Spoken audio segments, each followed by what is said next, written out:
বিজয়কে নিয়ে এবার জিম্বাবুয়ের বিপক্ষে জয়ের জন্য মাঠে নামবে বাংলাদেশ। একাদশে আসতে যাচ্ছে নিশ্চিত দুই পরিবর্তন। এই ম্যাচের স্কোয়াডে নেই নাহিদ, তাই অপেক্ষা তানজিম সাকিবের অভিষেকের।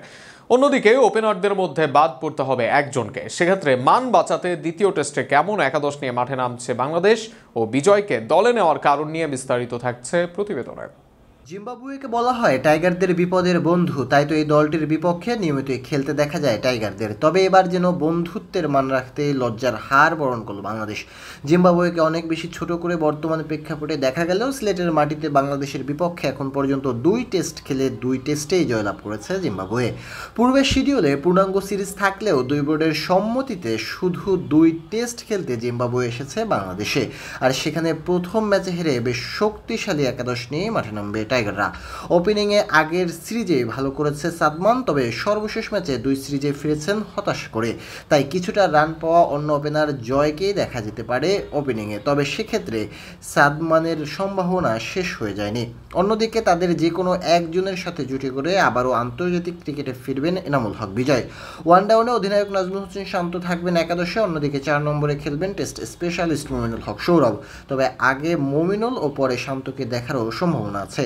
সেক্ষেত্রে 5 নম্বরে খেলবেন আন্তর্জাতিক ক্রিকেটে একমাত্র এই ফরম্যাটেই খেলা মুশফিকুর রহিম, যদিও গত ম্যাচে দৃষ্টিকটু ব্যাটিং করেছেন এই অভিজ্ঞ ক্রিকেটার। আর 6 নম্বরে খেলবেন দলের সবচেয়ে ইনফর্ম ব্যাটার জাকের আলী অনিক, আর 7 নম্বরে দলের ভাইস ক্যাপ্টেন অলরাউন্ডার মেহেদী হাসান মিরাজের সাথে স্পিনে হাত ঘোরাবেন তাইজুল ইসলাম, যদিও এই ম্যাচের জন্য দলে ডাক হয়েছে তানভীরকেও। সেক্ষেত্রে সম্ভাবনা রয়েছে তিনি স্পিনার নিয়ে দল সাজানোর। এমনটি হলে তাইজুল মিরাজের সাথে সুযোগ পেতে পারেন তানভীর, আর পেসারদের মধ্যে হাসান মাহমুদের সাথে এই ম্যাচে অভিষেক হতে পারে সাকিবের। এদিকে ডিপিএলে দারুণ খেলার পুরস্কার পেয়েছেন এনামুল হক বিজয়। গত বছর মার্চে শ্রীলঙ্কার বিপক্ষে ওয়ানডে সিরিজের পর বাদ পড়েছেন এনামুল। সবশেষ টেস্ট দলে ছিলেন 2022 সালের জুনে। গত কয়েক বছর ধরে ঘরোয়া ক্রিকেটে যে কোনো টুর্নামেন্টে রান সংগ্রাহকদের তালিকায় উপরের দিকেই থাকে এনামুলের নাম। সবশেষ এনসিএলে 13 ইনিংসে 1 সেঞ্চুরি ও 650-তে তিনি করেছেন আসরের দ্বিতীয় সর্বোচ্চ 700 রান।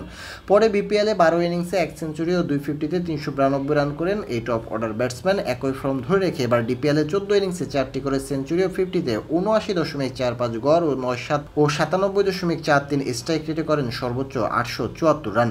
আগামী 28 তারিখ দ্বিতীয় টেস্টে চট্টগ্রামে মুখোমুখি হবে বাংলাদেশ ও জিম্বাবুয়ে।